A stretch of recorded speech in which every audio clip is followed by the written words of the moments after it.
कार्यक्रम में उपस्थित ओडिशा के गवर्नर श्री हरिबाबू, यहाँ के लोकप्रिय मुख्यमंत्री श्री मोहन चरण मांझी जी, केंद्रीय मंत्रिमंडल के मेरे साथी मंत्रीगण, ओडिशा सरकार के मंत्री, सांसदगण, विधायकगण, उद्योग और व्यापार जगत के प्रमुख उद्यमी साथी, देश और दुनिया के इन्वेस्टर्स और ओडिशा के मेरे प्यारे भाई और बहनों, जनवरी महीने में यानी 2025 के प्रारंभ में ही ओडिशा का ये मेरा दूसरा दौरा है। कुछ दिन पहले ही मैं यहां प्रवासी भारतीय दिवस के आयोजन का हिस्सा बना था। अब आज यहां उत्कर्ष ओडिशा कॉन्क्लेव में आपके बीच आया हूं। मुझे बताया गया है कि ये ओडिशा में अब तक की सबसे बड़ी बिजनेस समिट है।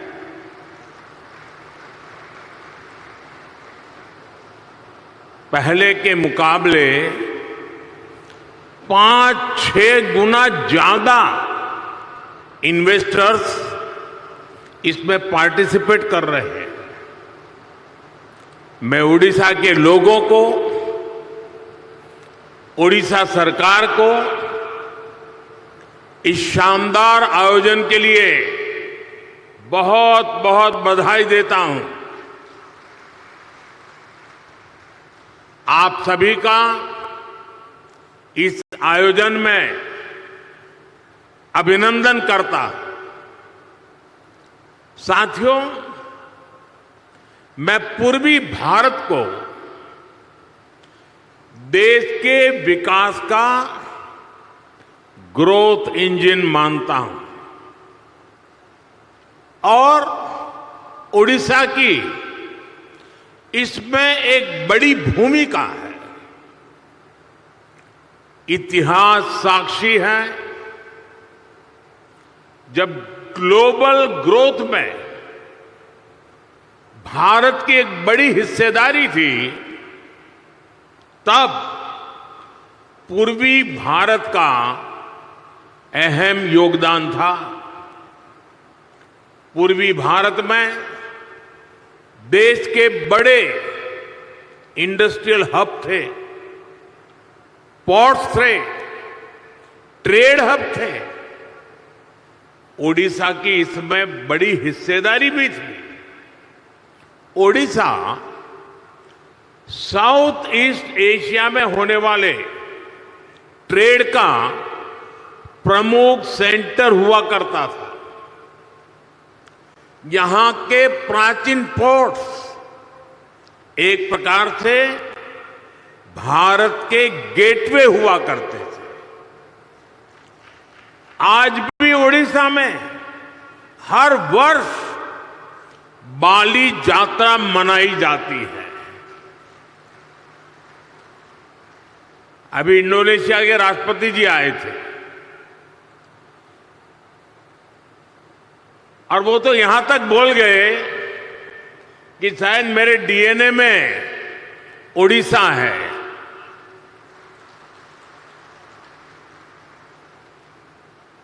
साथियों,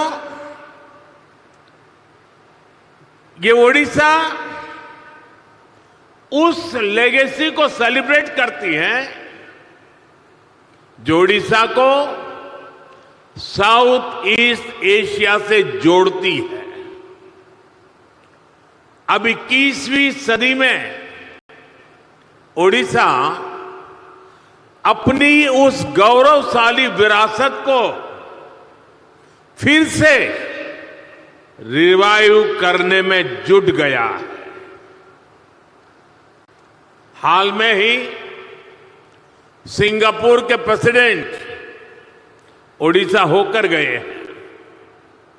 सिंगापुर ओडिशा के साथ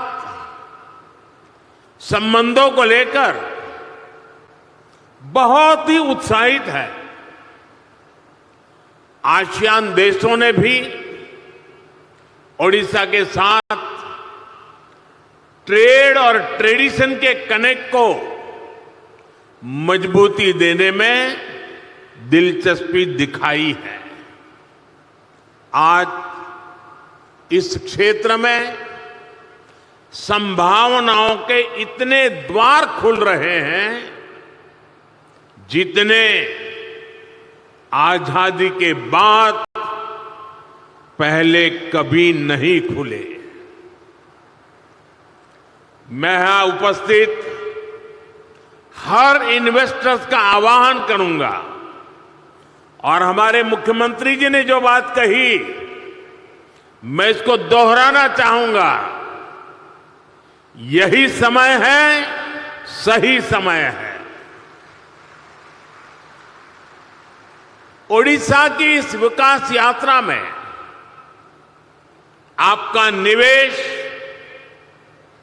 आपको सफलता की नई बुलंदियों पर पहुंचाएगा और ये मोदी की गारंटी है।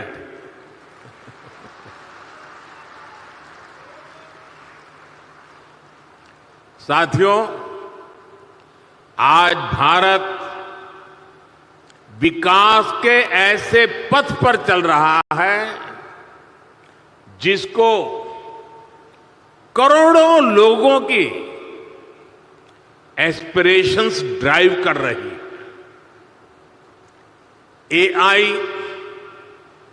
एआई का युग है।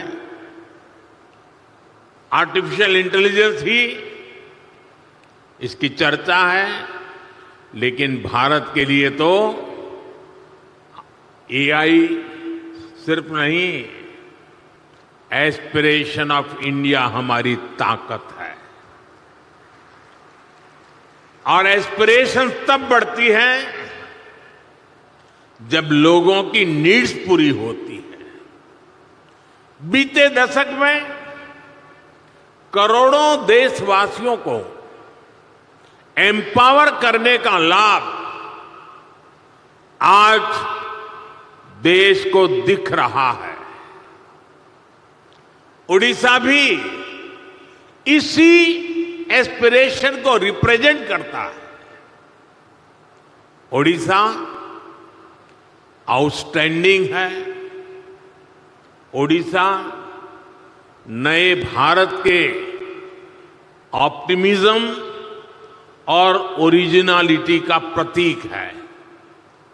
ओडिशा में अपॉर्चुनिटीज भी हैं और यहां के लोगों ने हमेशा आउट परफॉर्म करने का जुनून दिखाया है।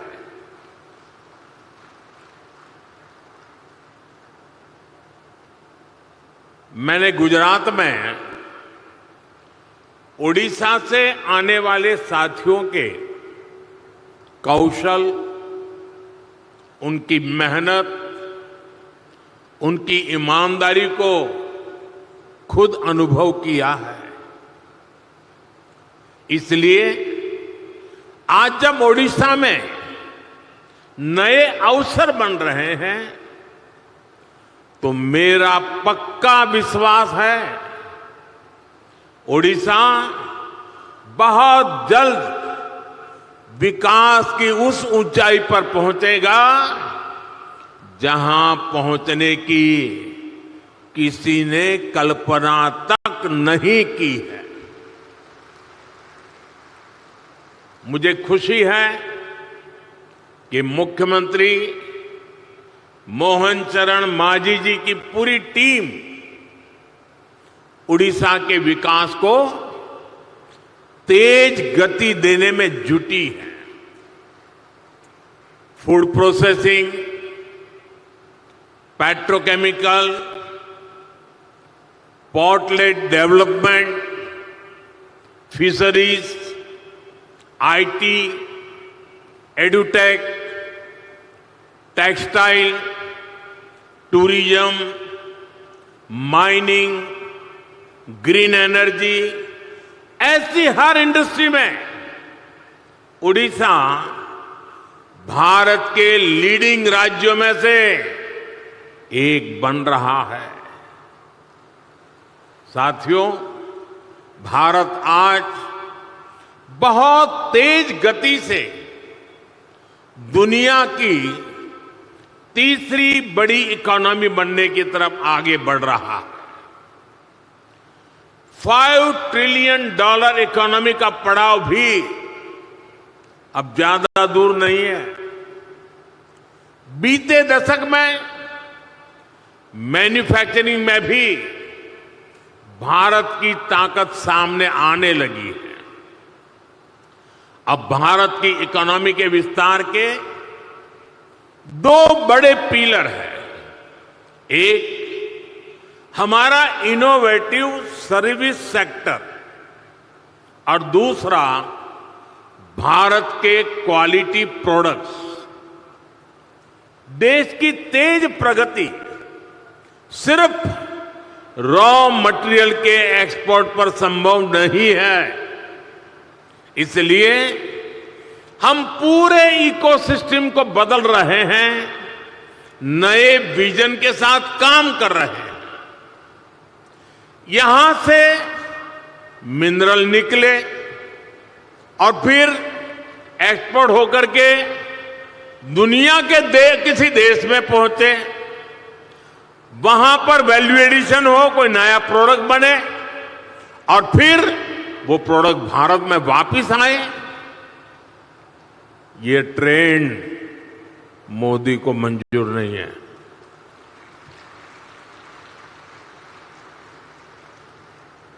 इस ट्रेंड को अब भारत बदल रहा है। यहां के समंदर से सी फूड निकले और फिर दुनिया के किसी दूसरे देश में वो प्रोसेस होकर बाजारों में पहुंचे। ये ट्रेंड भी भारत बदल रहा है।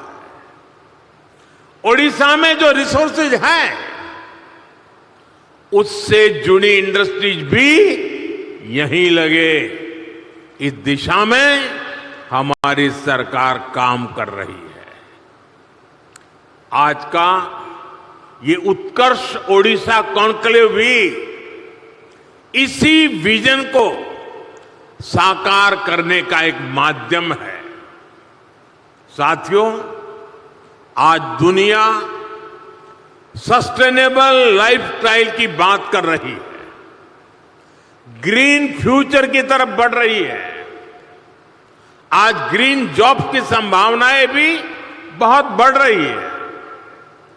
हमें समय की जरूरतों और डिमांड के हिसाब से खुद को बदलना है, उसके हिसाब से ढालना है।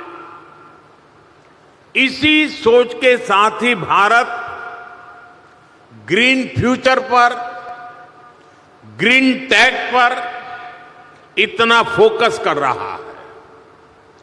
सोलर हो, विंड हो, हाइड्रो हो, ग्रीन हाइड्रोजन हो, ये विकसित भारत की एनर्जी सिक्योरिटी को पावर करने वाले हैं।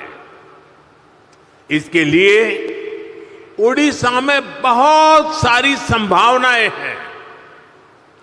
आज देश में हमने राष्ट्रीय स्तर पर ग्रीन हाइड्रोजन मिशन और सोलर पावर मिशन शुरू किए हैं।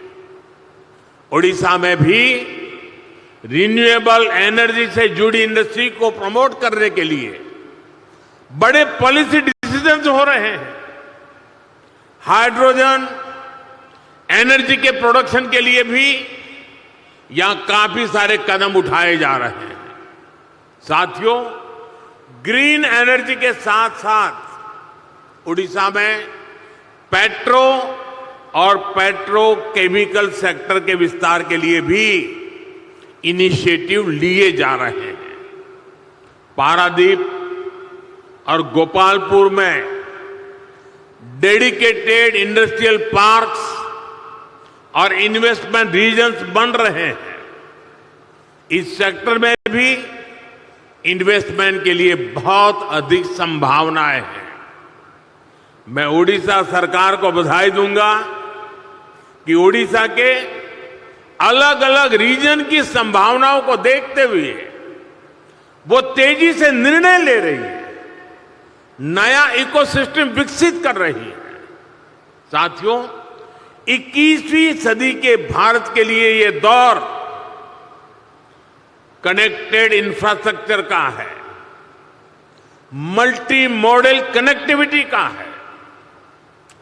जिस स्केल पर, जिस स्पीड से भारत में आज स्पेशलाइज्ड इंफ्रास्ट्रक्चर का निर्माण हो रहा है, वो भारत को इन्वेस्टमेंट का शानदार डेस्टिनेशन बना रहा है। डेडिकेटेड फ्रेट कॉरिडोर से ईस्ट और वेस्ट की कोस्टलाइन को कनेक्ट किया जा रहा है। देश का एक बड़ा हिस्सा जो लैंडलॉक था, उसको भी अब समंदर तक तेज एक्सप्रेस से मिलने लगी है, तेज एक्सेस मिलने लगी है। आज देश में दर्जनों ऐसे इंडस्ट्रियल शहरों का निर्माण किया जा रहा है जो प्लग एंड प्ले सुविधाओं से लैस होंगे। उड़ीसा में भी ऐसी ही संभावनाओं को बढ़ाया जा रहा है। यहां रेलवे और हाईवे नेटवर्क से जुड़े हजारों करोड़ रुपए के प्रोजेक्ट चल रहे हैं। उड़ीसा में इंडस्ट्री की लॉजिस्टिक कॉस्ट कम हो, इसके लिए सरकार यहां के पोर्ट्स को इंडस्ट्रियल क्लस्टर से जोड़ रही है। यहां पुराने पोर्ट्स का विस्तार के साथ ही नए पोर्ट भी बनाए जा रहे हैं। यानी उड़ीसा ब्लू इकोनॉमी के मामले में भी देश के टॉप के राज्यों में शामिल होने वाला है। साथियों, सरकार के इन प्रयासों के बीच मेरा आप सभी से कुछ आग्रह भी है। आप तेजी से बदलती दुनिया में ग्लोबल सप्लाई चेन से जुड़ी चुनौतियों को देख रहे हैं। भारत बिखरी हुई सप्लाई चेन और इंपोर्ट आधारित सप्लाई चेन पर ज्यादा भरोसा नहीं कर सकता। हमें भारत में ही एक ऐसी सशक्त सप्लाई और वैल्यू चेन बनानी है जिस पर वैश्विक उतार चढ़ाव का कम से कम असर पड़े। ये सरकार के साथ साथ इंडस्ट्री का भी बहुत बड़ा दायित्व है। इसलिए आप जिस भी इंडस्ट्री में हैं, उससे जुड़े एमएसएमईज को सपोर्ट करें, उनकी हैंड होल्डिंग करें। आप ज्यादा से ज्यादा युवा स्टार्टअप्स को भी सपोर्ट करें। साथियों, आज कोई भी इंडस्ट्री नई टेक्नोलॉजी के बिना ग्रो नहीं कर सकती। ऐसे में रिसर्च और इनोवेशन बहुत जरूरी है। सरकार देश में रिसर्च से जुड़ा एक बहुत वाइब्रेंट इकोसिस्टम बना रहा है। इसके लिए एक स्पेशल फंड भी बनाया गया है। इंटर्नशिप और स्किल डेवलपमेंट के लिए एक स्पेशल पैकेज घोषित किया गया है। इसमें भी इंडस्ट्री खुलकर आगे आए, सरकार के साथ मिलकर काम करे, ये सभी की अपेक्षा है। जितना बड़ा और बेहतरीन भारत का रिसर्च इकोसिस्टम होगा, स्किल्ड यंग पूल होगा, हमारी इंडस्ट्री को इससे सीधा फायदा होगा। मैं इंडस्ट्री के सभी साथियों, ओडिशा सरकार से कहूंगा कि आप सभी मिलकर यहां एक आधुनिक इकोसिस्टम का निर्माण करें। एक ऐसा इकोसिस्टम जो ओडिशा के एस्पिरेशन के साथ चले, यहां के नौजवानों को नए मौके दे। इससे ओडिशा के नौजवानों को यहां पर ही जॉब्स के ज्यादा से ज्यादा अवसर मिलेंगे। ओडिशा समृद्ध होगा, ओडिशा सशक्त होगा, ओडिशा का उत्कर्ष होगा।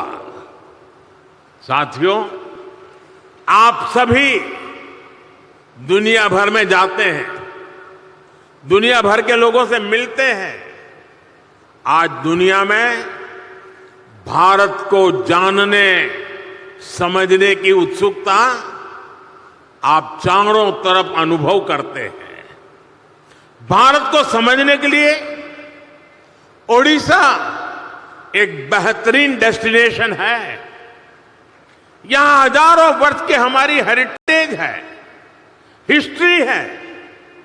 आस्था, आध्यात्म, घने जंगल, पहाड़, समंदर, हर चीज के दर्शन एक ही जगह पर होते हैं।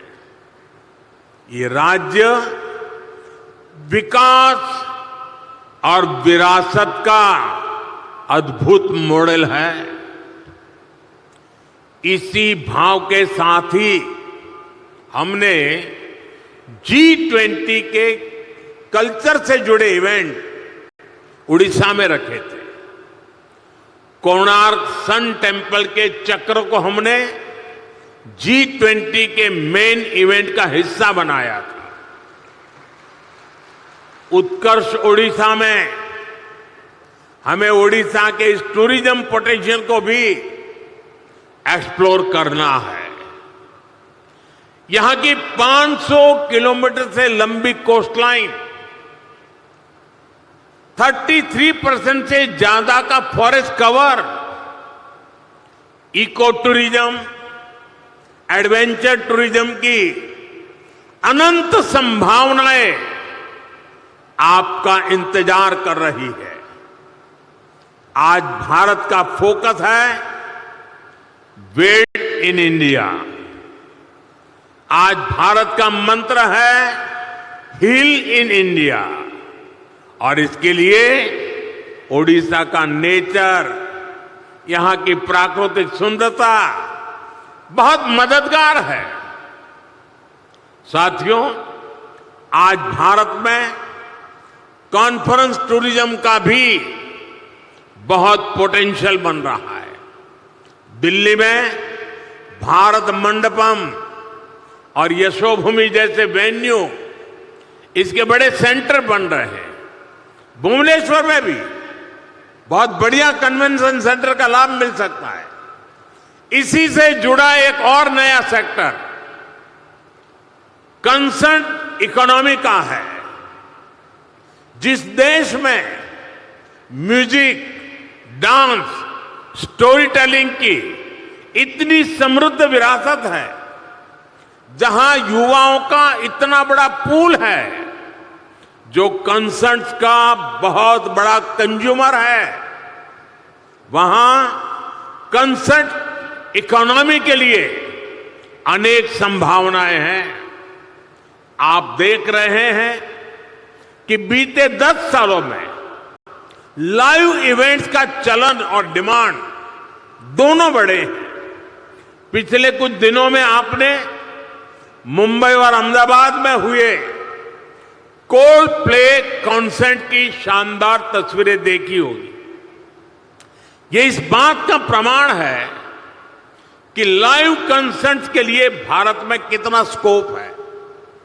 दुनिया के बड़े बड़े कलाकार, बड़े बड़े आर्टिस्ट भी भारत की तरफ आकर्षित हो रहे हैं। कंसर्ट इकोनॉमी से टूरिज्म भी बढ़ता है और बड़ी संख्या में जॉब्स क्रिएट होती है। मेरा राज्यों से, प्राइवेट सेक्टर से आग्रह है कि कंसर्ट इकोनॉमी के लिए जरूरी इंफ्रास्ट्रक्चर पर फोकस करें, जरूरी स्किल्स पर फोकस करें। इवेंट मैनेजमेंट हो, आर्टिस्ट की ग्रूमिंग हो, सिक्योरिटी और दूसरे इंतजाम हो, इन सभी में नई संभावनाएं बन रही है।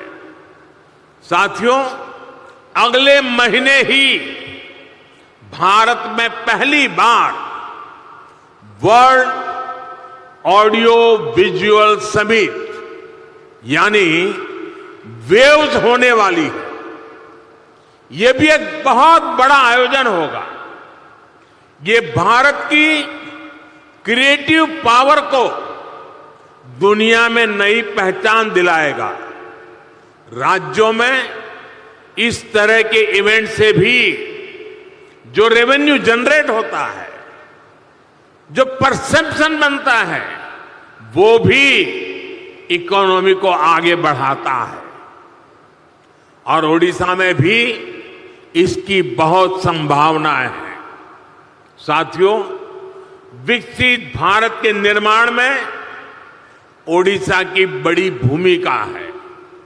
ओडिशा वासियों ने समृद्ध ओडिशा के निर्माण का संकल्प लिया है। इस संकल्प की सिद्धि के लिए केंद्र सरकार की तरफ से हर संभव सहयोग मिल रहा है।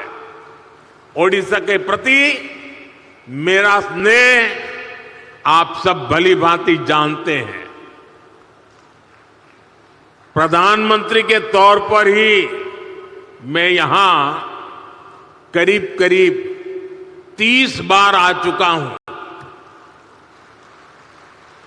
आजादी से अब तक जितने प्रधानमंत्री होंगे वो सब मिलाकर के जितनी बार आए होंगे उससे मैं ज्यादा बार ओडिशा आया हूं। ये आपका प्यार है। यहां के ज्यादातर जिलों में जा चुका हूं। मुझे ओडिशा के सामर्थ्य पर भरोसा है, यहां के लोगों पर भरोसा है। मुझे विश्वास है कि आप सभी साथियों का इन्वेस्टमेंट आपके बिजनेस और ओडिशा के उत्कर्ष दोनों को नई ऊंचाई देगा। मैं फिर एक बार इस शानदार आयोजन के लिए पूरे ओडिशा वासियों को, यहां की सरकार को बहुत बहुत बधाई देता हूं, धन्यवाद देता हूं। और जो महानुभाव उड़ीसा में संभावनाओं को तलाश रहे हैं, मैं उनको विश्वास दिलाता हूं, उड़ीसा सरकार और भारत सरकार पूरी ताकत से आपके साथ खड़ी है। फिर एक बार आप सबको बहुत बहुत शुभकामनाएं, बहुत बहुत धन्यवाद।